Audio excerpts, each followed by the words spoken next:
Welcome to this outline by a book called 48 Laws of Power by Robert Greene. Let's look at the principles in our daily life, so to apply them in our personal devotions. The first law that this guy wrote is about never outshine your master. Always make your superior to look or to feel superior. Always make your boss to feel superior. Number 2 is about never put too much trust in friends. Learn how to use enemies. At times, you may be trusting your friends, but they are your enemies. Maybe that the enemy that you feel is your enemy may be useful to you at some point. This works well to the workplaces. Not all your friends at workplace are your friends. Consider intentions. You keep all your strategies and plans hidden. You may be telling your friends your plans, but maybe they don't feel in their heart that you deserve it. Number 4, these guys are talking about always say less than necessary. The more you say, the more likely you are able to say something which is foolish. And this is what happens to a leader. As a leader, avoid talking too much to the people when they don't need you. Only talk to them when they need you, but talk less, so that because whatever you are speaking or you are addressing may be meaningful than whatever you say every time. Number 5, so much depends on the reputation. Guard it with your life. If people depends on the reputation, ensure that you guard it, because it is power. Protect it. Number 6 is about court attention at all costs. Visibility may increase power. Always be noticed. Number 7, this guy is talking about get others to do the work, but always take credit. So leverage others' effort while maintaining recognition. This happens to the bosses and even to the leaders. They want people to use people's effort to do your work. Managers, that's what they do. Number 8, make other people come to you. Yes, if necessary, use bait. This guy is saying force others into your sphere. Don't chase them. This is what the politicians do. They give you money, they promise you things which they cannot be fulfilled. Number 9, this guy is talking about win through your actions, never through your argument. Demonstrate what is supposed to be done so that you win without debating. Number 10 is about avoid unhappy and unlucky people. When you associate people who have negative impressions, they will also drag you down. Maybe you want to start a business somewhere, but they say this place is prone to witchcraft. So this one will affect your plan. Number 11 is about learn to keep people dependent on you. Yes, this is on politicians. Control others through their reliance on you. If maybe you are afraid of giving them something. If you give the first time, second time, third time, fourth time, fifth time, then the sixth time they become dependent on you. Number 12 is about use selective honesty and generosity to disarm your victim. Yes, don't argue with victim, don't quarrel, don't fight. But occasionally, build trust by giving something which is generous and honestly coming from your actions. Number 13, when asking for help, appeal to people's self-interest. Show them that they will also benefit. Don't go to maybe to a business. Maybe you want funding, but you want people to give you the funds, but in the sense they are not benefiting. In terms of business, now this one applies to business. Ensure that when you are bidding for funds, the donor will always benefit. Number 14, pose as a friend, but work as a spy. Yes, at workplaces, not people are good. So ensure that you are working smart, gather information in a way that people will not notice you, but you are posing as a friend.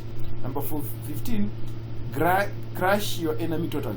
In case you come across that somebody want to put you down, take no time, take no chance, leave no chance for revenge. Because if you leave chance for revenge, there will come a time they will also crush you. So the same way applies to Christianity. When you are praying to the devil, crush your devil fully. Number 16, use absence to increase respect and honor. Don't always be present. When you are absent, when you are quality work, when you give quality work, when your work is seen as very important to somebody or somewhere, don't always be present. Use your scarcity to ensure that you increase value. Number 17, keep others in suspended terror. cultivate an air of unpredictability. Don't allow people to predict your next move. Surprise keeps people off your balance. Number 18, do not build a fortress to protect yourself. Yes, isolation is dangerous. Sometimes maybe you want to stay away from people, but it may create dishonesty. It may create even something that is not good. Isolation is dangerous. Stay connected to people. Number 19, keep who you are dealing with. Do not offend the wrong person. Yes, at times you may judge somebody unknowingly because you feel that's the wrong person, that is the culprit. But in the sense, maybe that's not the culprit. Be strategic. Choose your battles wisely. You may be fighting somebody you don't know. Number 20, do not commit to anyone. Stay independent and free of entanglements. Some people are not good to entangle with unless you spiritually mature enough to understand who you are dealing with. Number 21, play a sucker to catch a sucker. Seem dumber than your mark. Yeah, if you are clever enough, don't always show that your intelligence. Always work in a way that even if you are clever, act foolish to somebody who is foolish. Disguise as intelligent to gain advantage. Disguise as a foolish to a foolish person. Because whenever you're telling a foolish person, you show you are so intelligent, you will not work well with them. So unless you disguise yourself as a foolish or intelligent to gain advantage. Number 22, this guy is saying, use surrender tactic. Transform weakness into power. Yield strategically to gain leverage. Yes? Then number 23 is saying, concentrate your forces. Focus your energy on key objectives that matters in your life. Number 24, play the perfect courtier. So master the art of diplomacy and charm. At least I think this is what most of the pastors are doing. Yes, fake pastors. I don't know if we can call them fake pastors or pastors. Okay, because I don't know them if they're fake, but the Bible says you will know them by their actions or their fruits. Number 25, recreate yourself. Control your image and persona. Yeah, that is good to your character. Number 26, this person saying, keep your hands clean. Avoid direct involvement in questionable actions. Most of these politicians, they use this action. Maybe if they're stealing money, they're still using proxies. So if you want to catch them, it becomes difficult. So that's why they keep their hands clean. Number 27, play on people's needs to believe, to create a catalyte following. Inspire loyalty through what? Ideals. Inspire loyalty through what? Ideals. Number 28, this guy is saying about enter action with boldness. Timidity weakens. Boldness commands respect. That's what this guy is saying. With number 29 saying, play all the way to the end. Foresee obstacles, but plan thoroughly. Number 30 is saying, make your accomplishments seem effortless. Conceal hard work, but appear natural. Good to people who are here in business. That one is saying, control the options, but get others to play with the cards you deal. Frame choices to your advantage. Frame those choices you make to your advantage. Number 2 is saying, play to people's fantasies. Offer hope or illusion when the reality is harsh. This is what politicians do. This is what politicians do. Number 3, discover each man's thumb screw. Know people's weakness. If you don't know, even know the weakness of the person you're dealing with, of your enemy, so that you're able to crush them. Number 34 is saying, be loyal in your own fashion. Act like a king to be treated like one. Confidence commands respect.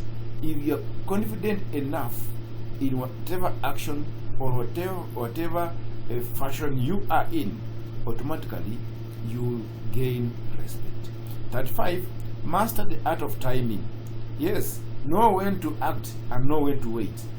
Even as others not say, know when to quit. Know when to leave the stage. Number 6, disdain things you cannot have. Ignore them is the best revenge. Avoid showing desire to the things you cannot have. This is what is affecting Christians. We go to church, we want to pray, God bless us with this, God bless us with this, until our prayer goes to Satan, and then Satan gives us what we didn't aspire to have. So ensure that you avoid desiring things you cannot achieve when you are immature. Number 7, create compelling spectacles. Always use visual and drama to impress, like what this artists are doing in Kenya. These songwriters are doing in Kenya. These TikTokers are doing in Kenya. Yes, not only in Kenya, in the whole world.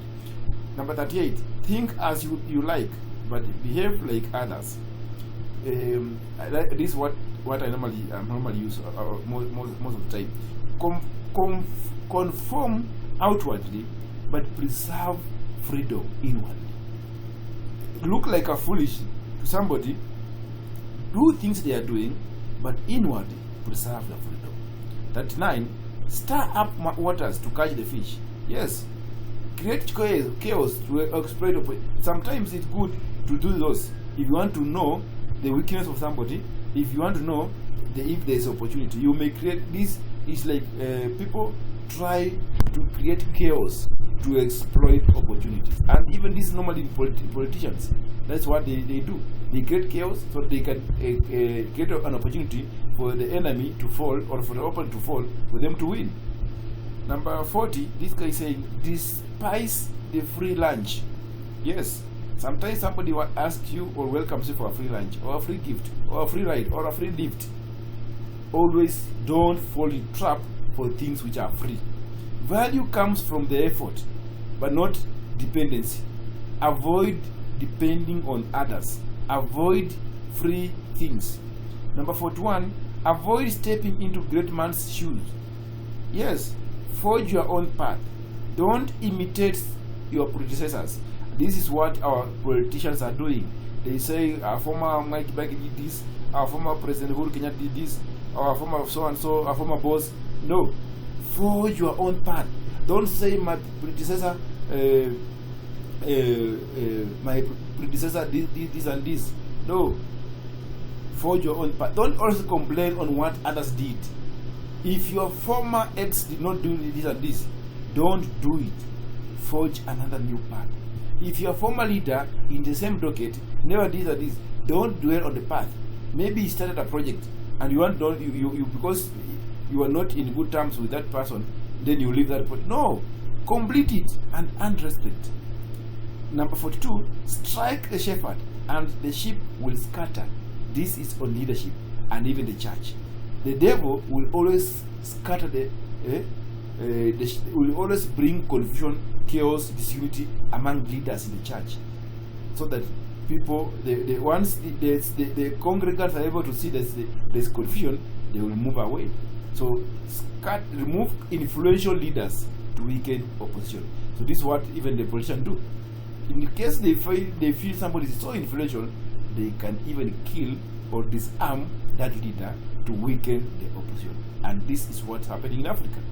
Number 43, work on the hearts, not the minds of others.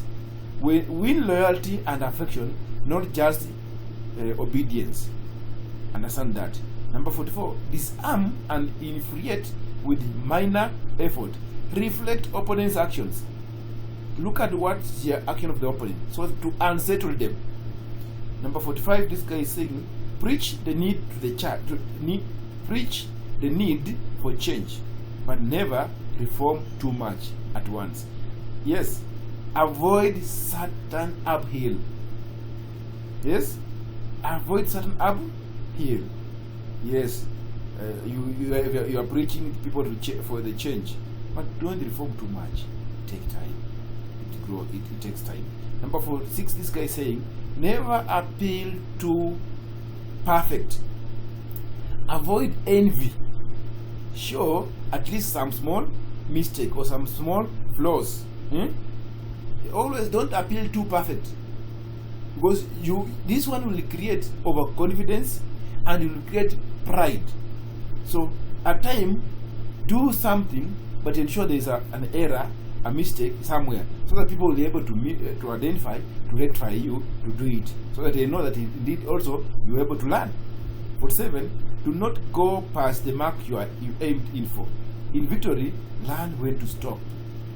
Learn when to exit. People are saying our guy in athletic, that Kipchoge should exit because he has reached a time where he cannot even become top 3. So this is also good. When you are winning, you should know when to exit, so that you preserve your integrity. Avoid overreach. Know the limits. Number 48 is saying assume formlessness.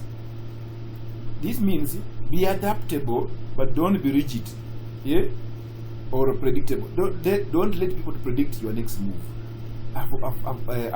Assume a formless form that people cannot understand, so that you're able to adapt to every situation. If you look at a summary key point on now professional ethic or etiquette, from these 48 laws of power, our professional etiquette and our workplace influence. Lesson 1: respect the hierarchy and authority. Speak positively of your superiors. Avoid outshining your boss, and follow instructions without public discouragement. I think this is what happened to the former Vice President Rigathi Gachagua. This is what happened to him until he was impeached. That's a practical example.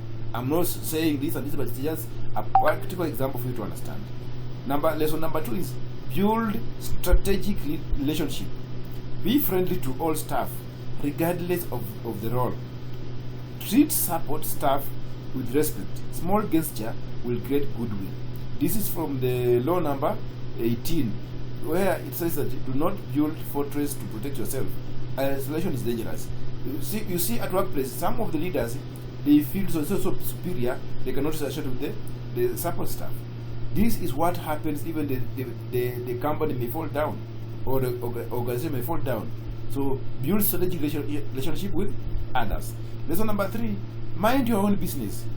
Focus on your responsibilities. At workplace, you are given a JD, job description, roles and responsibilities. Focus on your roles and responsibilities. Don't go into somebody's work. Avoid gossip and unnecessary conflict. And this happens even in the church and in the workplaces. This is what may bring down the organization. Then lesson number 4: influence through action.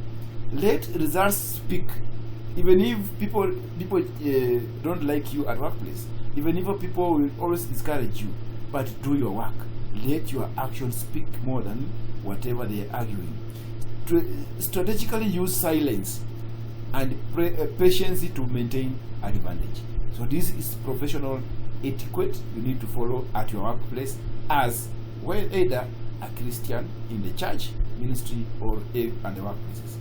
In the life practical principles, number 1, speak well of your boss. Align with the law number 1, which say never outshine your master, from this book of Robert Greene.